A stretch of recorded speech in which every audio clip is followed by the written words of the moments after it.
Ladies and gentlemen, welcome to the 8th edition of the Future Summit, co-hosted by Unity Foods and Nutshell Group. This year's theme, What Matters Now, serves as our guiding compass in a rapidly evolving world. More than ever, we're invited to focus on values that fuel meaningful connections and purpose-driven progress. Across every industry represented here, what matters now resonates uniquely. In tech, it's innovation and integrity. In healthcare, it's empathy and human connection. In education, an area I'm personally extremely passionate about, it's reimagining learning and preparing future generations. Finance seeks inclusivity, empowering access for all. Manufacturing champions sustainable production, whilst entertainment now pursues stories with purpose. In retail, customer centricity is paramount. Empowering women in every field is not just a social priority, but an economic imperative, and addressing climate change requires urgent, sustainable action. For our economy, what matters now is sustainable growth through responsible investments, while the future of work is being redefined. Ultimately, what matters now is our collective responsibility across every single sector, a purpose that brings us all here together today. And we are thrilled to have such a diverse group of people here to shape the future we all share. Now, I am absolutely delighted to be here today, as you can tell already, and we are joined by leaders from business and corporate sectors, public sector representatives, government officials, and renowned thought leaders from Pakistan and across the globe. And we are all gathered here in Karachi, the dynamic city of lights and Pakistan's business capital. A huge special thank you to Unity Foods Limited, our co-host, and their CEO, Farooq Amin, for their invaluable support today. And to our partners, a heartfelt thank you for making this gathering possible. We are also deeply grateful to our remarkable lineup of over 70 speakers. From Pakistan alone, we're joined by 40 esteemed voices from across the corporate sector, government, public, and armed forces. The very best from fields across diverse FMCG, IT and telecom, technology, banking and finance, energy, climate change, petrochemicals, pharmaceuticals, higher education, and publishing. And among them, we have economists, tech entrepreneurs, strategists, and policy experts. So thank you all for making the time to be here today, especially with both today and tomorrow being working days. Your presence helps us uphold the nutshell tradition of having every sector of our economy represented at this summit. To our 30 international speakers that will be joining us today and tomorrow, who have traveled all around the world, many with little rest over the last few days, we are absolutely honored to have you all here joining us under one roof. And to our delegates, we already have a packed hall, so ladies and gentlemen, thank you for making this summit truly exceptional. So let's give a warm round of applause for our incredible speakers and delegates, both local and international.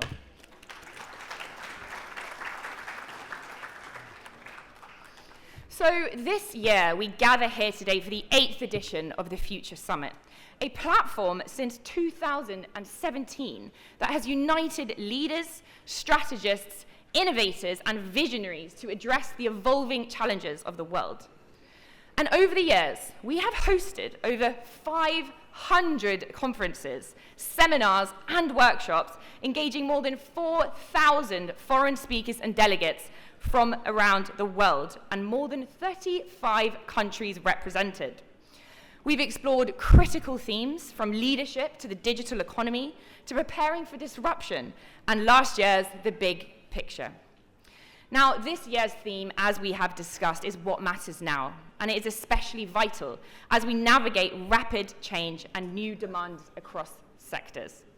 Our discussions over this summit will focus on topics such as leadership for new economic realities, the future of climate finance, climate solutions, and forging the future for economic empowerment. This summit offers a unique opportunity to gain insights into global trends, shaping our future whilst reflecting on our shared responsibility across all sectors.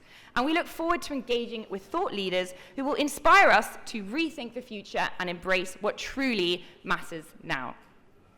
So just some quick housekeeping before we start. The restrooms are to the left as you exit the hall, and please make sure to post on social media and do not forget the hashtags What Matters Now and the Future Summit. So let's get the summit started. Ladies and gentlemen, please join me in welcoming to the stage my very dear friend, Rabia Ahmed, Director and CEO of the Nutshell Group, for acknowledgements for our partners and collaborators.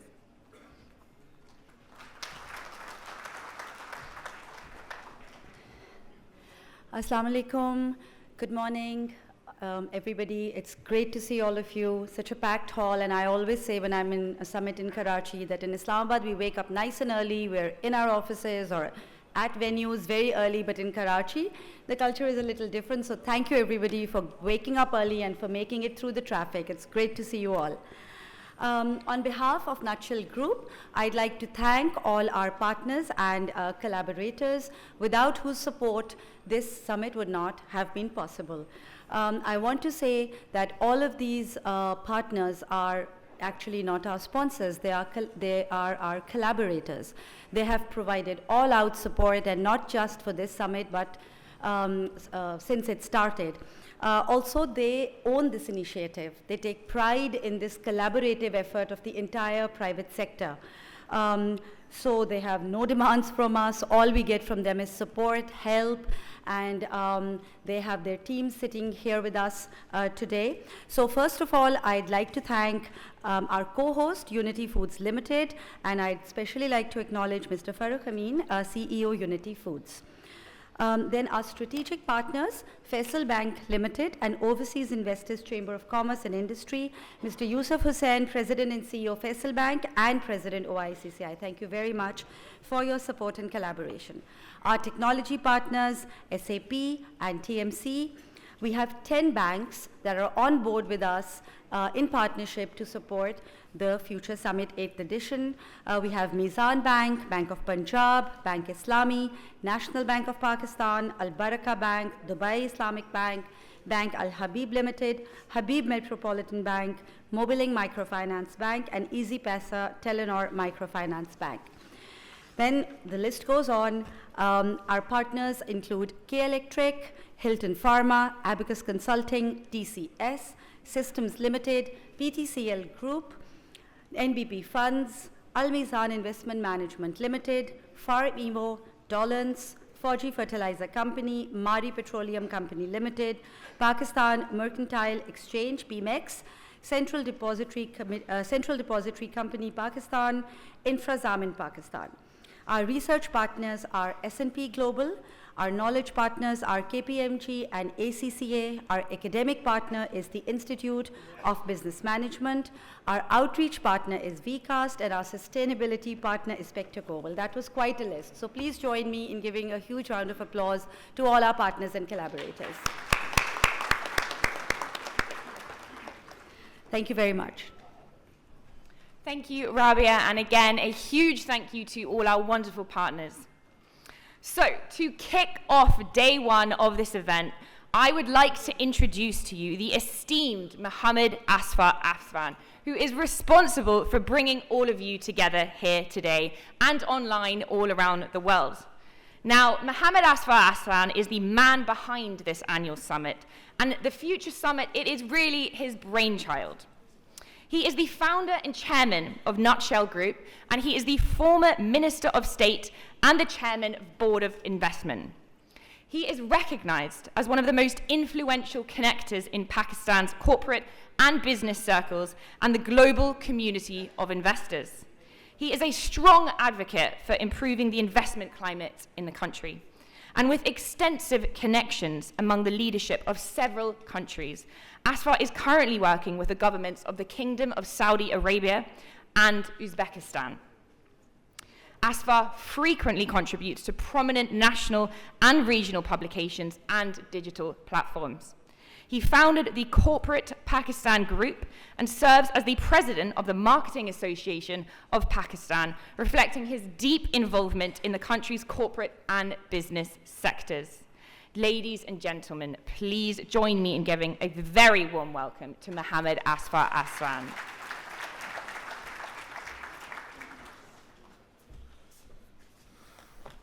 Thank you, Jules. Bismillah ar-Rahman ar-Rahim. Assalamu alaikum, everyone. First of all, I'm grateful to all of you for your presence here at the 8th edition of the Future Summit.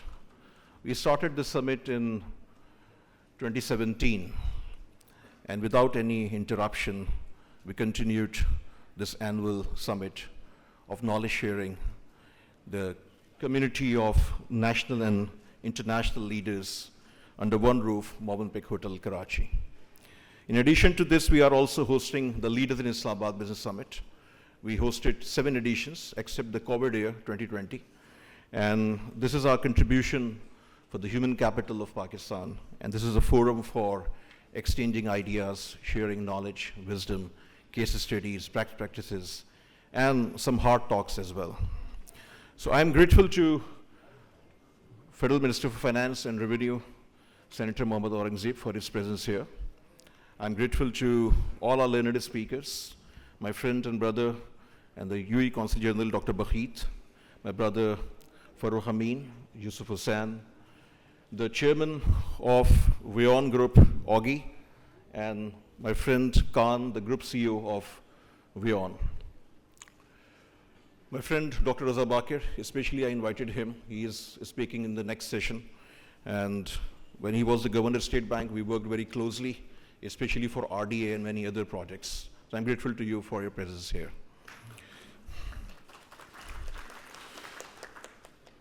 I want to especially acknowledge the contribution of WION. And I'm grateful to Augie and Khan for your trust on Pakistan. For me, Jazz is an extended family, and now WION is also an extended family. I still remember that in 2022, I was attending the first edition of Tashkent Investment Forum in Uzbekistan, attended by 2,000 delegates from all over the world. And I was representing Pakistan as the Minister for Investment. And I chaired the second session where Khan was the speaker. And I shared this story many times. I must say that he's the best ambassador globally for Pakistan. So now they are expanding their operations. Many other friends also joined the Jazz family. And I wish you good luck for your trust in Pakistan, for your expansion in Pakistan. The topic is what matters now. I only want to highlight 2 or 3 issues. I don't want to talk too much because there are learned speakers here. My first point is that we should understand that our population size today is 250 million as per the current census. And by 2047, we will cross 400 million. The 67% population will be under 30 years of age. And with a population of 250 million, we are world's 5th largest country.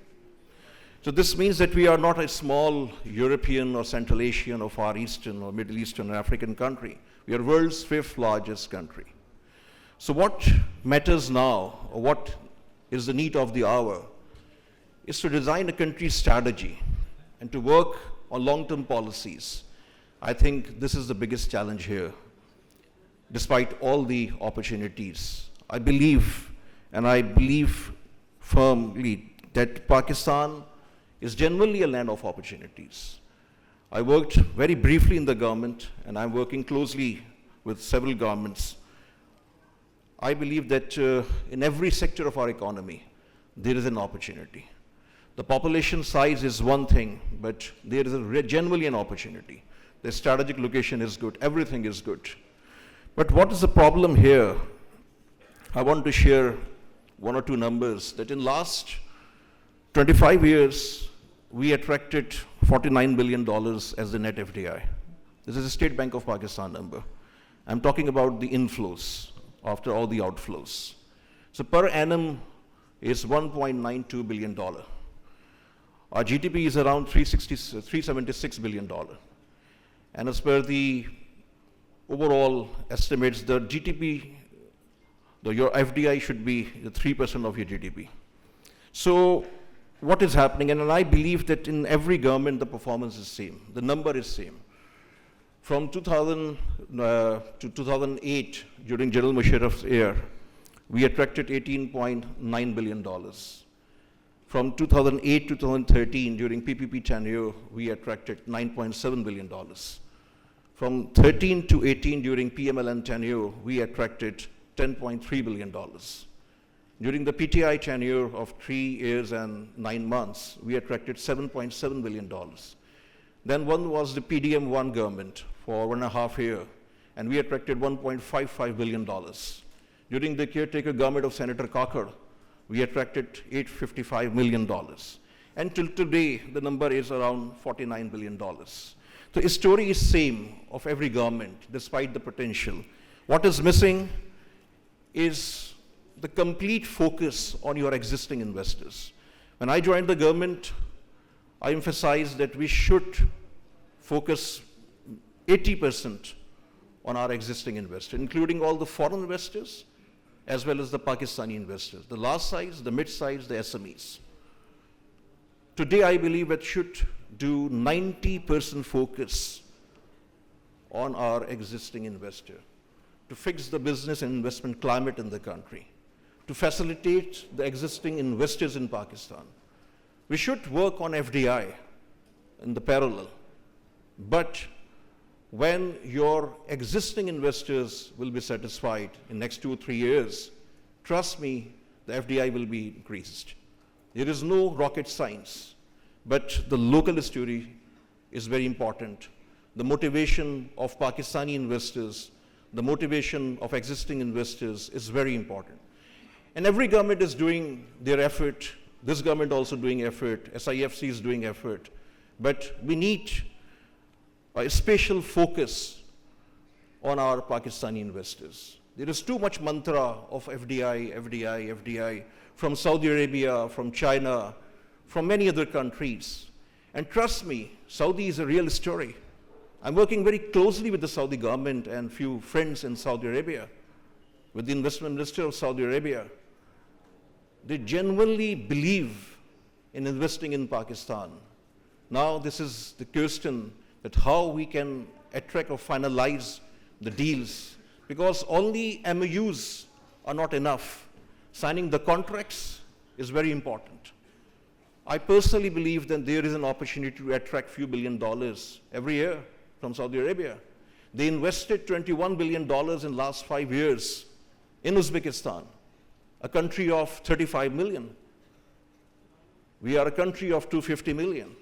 So everything is here, and I believe that government, the state of Pakistan is realizing and working accordingly. But there is a need of collaboration.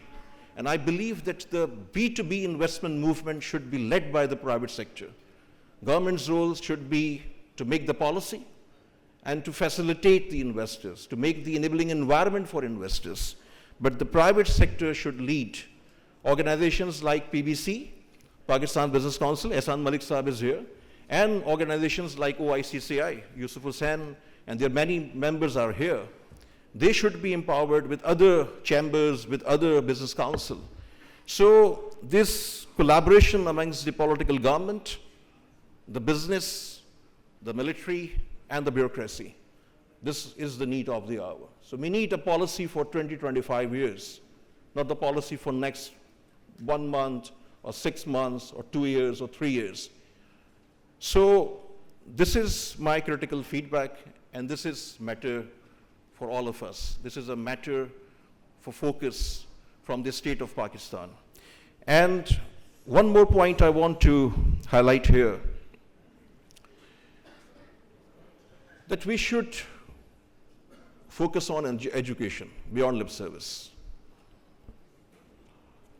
If we are comparing India with us, there is no comparison anymore. So there is no need to, to be demotivated. Pakistan is a lovely story. Till 1991, India was behind us. Their GDP, their corporations, their everything. Last year, their FDI was $50 billion, net FDI. Our IT export size is $3.2 billion.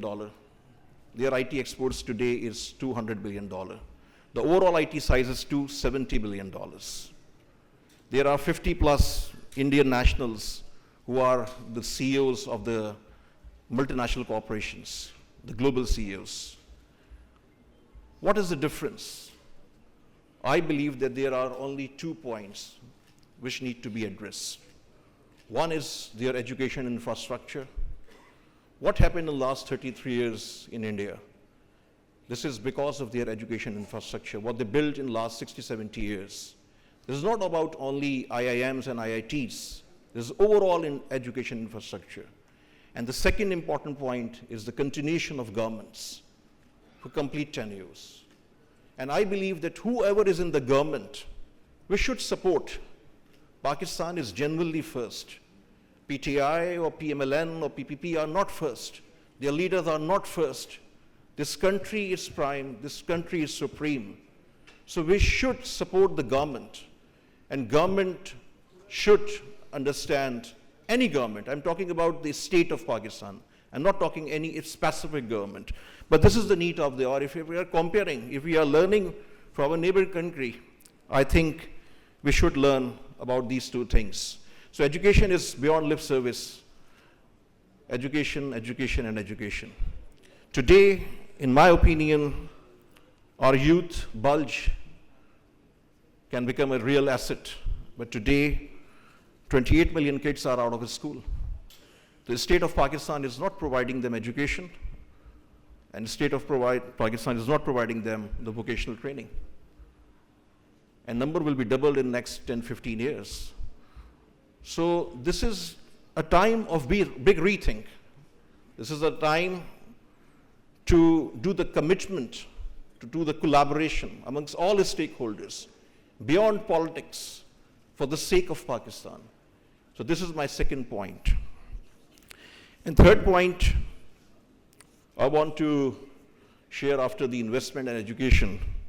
With the permission of my foreign friends, I want to talk in my local language, Urdu, because I want to talk heart to heart from this forum. देखिए ये दो issues जो है ना ये बड़े disturbing है. एक जो extreme political polarization है और उसके through जो hatred यहाँ पे बढ़ रहा है. मैंने कभी किसी इंडियन को outside India bashing करते हुए नहीं देखा. हम 24/7 यही काम करते हैं. And this is across the political arena. This is what is in our DNA. So, इस country में सब कुछ है. ये हम बोलते हैं, ये मानते हैं, और वाकई सब कुछ है. लेकिन हमें इस political polarization को भी ख़त्म करना होगा. इसमें जिधर state of Pakistan की जिम्मेदारी है, political parties की जिम्मेदारी है, पाकिस्तान military की जिम्मेदारी है, जो stakeholders उनकी जिम्मेदारी है, उसी तरह से एजुकेटेड क्लास की अपनी जिम्मेदारी है. तो मैं ये समझता हूँ कि ये वो चीज़ है जिधर नेशन बिल्डिंग की ज़रूरत है. तो प्रॉब्लम ये आ रहा है कि जो यहाँ पे 6 से 12 मीडिया पे एक पॉलिटिकल तमाशा चलता है, उससे एक बहुत नेगेटिव एनवायरनमेंट क्रिएट होता है. आप सिर्फ 6 महीने यहाँ पे कंस्ट्रक्टिव एंटरटेनमेंट प्रोग्राम शुरू कर दें, आपकी नेशन का माइंडसेट तब्दील हो जाएगा. सो वी शुड थिंक कि हम अपने साथ क्या कर रहे हैं. हर कंट्री आगे बढ़ रही है, छोटी छोटी कंट्रीज आगे बढ़ रही हैं. कोई कंपैरिजन नहीं है हमारा, हम बहुत आउटस्टैंडिंग कंट्री है. I hosted Dr. Marshall Goldsmith in Pakistan a few years back. He's one of the top 5 leadership thinkers in the world. So we hosted him in Lahore and Karachi. This was his first ever visit to Pakistan. जाते हुए कहने लगा कि मैंने पूरे Asia में काम किया. Pakistanis are the best and the talented, most talented nation across Asia. So ये कुछ बुनियादी बातें, फाउंडेशनल इश्यूज हैं. मैं सिर्फ इन 3 चीज़ों पे फोकस कर रहा हूँ. इन्वेस्टमेंट क्लाइमेट की मैंने बात की है कि लोकल इन्वेस्टर्स को फोकस करें. FDI आपकी 2 साल बाद खुद आएगी, ऑटोमेटिकली आएगी. ये क्लेम करने से $25 बिलियन, $10 बिलियन, $5 बिलियन FDI नहीं आएगी आपके पास. पहली बात, एजुकेशन को फोकस करें. और तीसरा, एक कोलैबोरेशन में काम करें, नेशन बिल्डिंग पे काम करें, और उसमें हम अपना रोल प्ले करें. So I am again grateful to all our 26 international speakers who are here from different parts of the world. I'm grateful to all the participants who are attending here from Pakistan and from Middle East as well. I'm also grateful to all the speakers, Pakistani speakers who are here from different countries and different cities. I'm again grateful to my friend, my very dear friend and very honest friend, Senator Mohammad Aurangzeb. I think he's from the private sector, and we should support him. He's actually your voice in the power corridors of Pakistan today. So we should support him as well. So thank you again for all of you. Pakistan Zindabad.